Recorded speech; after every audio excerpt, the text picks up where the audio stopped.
Deputy CM Pawan Kalyan పై YCP MLC Kudupudi Suryanarayana Rao ప్రశంసలు కురిపించారు. Amalapuram municipality సర్వసభ్య సమావేశంలో వైసీపీ ఎమ్మెల్సీ కూడిపూడి ప్రసంగించారు. పవన్ కళ్యాణ్ ఆశా దీపంలా కనిపిస్తున్నారన్నారు. ఆయన ఒక టార్చ్ బేరర్ గా మారడం సంతోషంగా ఉందన్నారు సూర్యనారాయణరావు.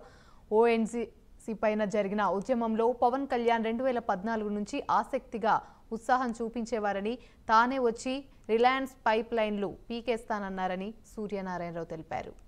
ఇక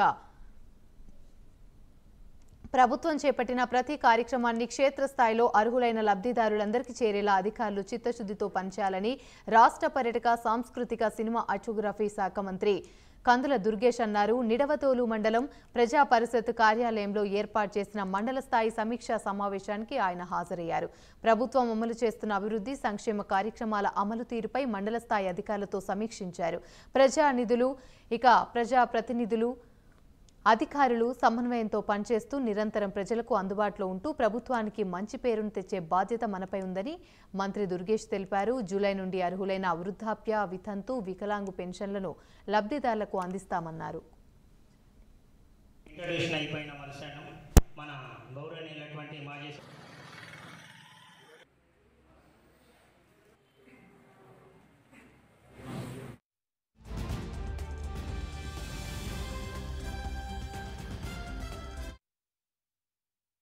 ప్రభుత్వమైనా సరే సమర్థవంతమైన ప్రభుత్వంగా ముందుకు వెళ్ళాలంటే విధానపరమైనటువంటి నిర్ణయాలు చేయడం అనేది అధికారంలో ఉన్నటువంటి మంత్రులు, ముఖ్యమంత్రి గారు, ఎమ్మెల్యేలు, అదేవిధంగా ఐఏఎస్ ఆఫీసర్లు చేస్తారు.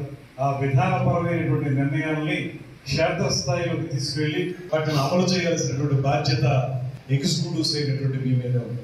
ఏ పని చేయాలన్నా ఆలోచన ఎంత బాగున్నా ఆ ఆలోచన సక్రమంగా ప్రజలకు చేరువు కావాలంటే మాత్రం 100% మీ యొక్క పనితీరు, దానికి తోడు మా యొక్క చిత్తశుద్ధి, పొలిటికల్ విల్ అంటారు, రాజకీయ చిత్తశుద్ధి, అది ఒక పక్కన ఉండాలి. మరో పక్కన దానికి అనుగుణంగా పనిచేయగలిగేటువంటి సమర్థవంతమైనటువంటి టీం ఉండాలి. వైఎస్ఆర్ కాంగ్రెస్ ప్రభుత్వం చేసినటువంటి కార్యక్రమాన్ని ఇప్పుడు మళ్ళీ అదే కిట్లు స్కూల్ రివోపర్ అయినాయి కనుక విద్యార్థులందరికీ కిట్లు ఇచ్చే విషయంలో వారు ఏదైతే కిట్లను ఇచ్చారో వాటిని కంటిన్యూ చేయాలనేటువంటి మాటతోటి ఇవాళ ఉన్నటువంటి విద్యాశాఖ మంత్రి నారా లోకేష్ గారు ప్రత్యేకమైన నిర్ణయం తీసుకున్నారు.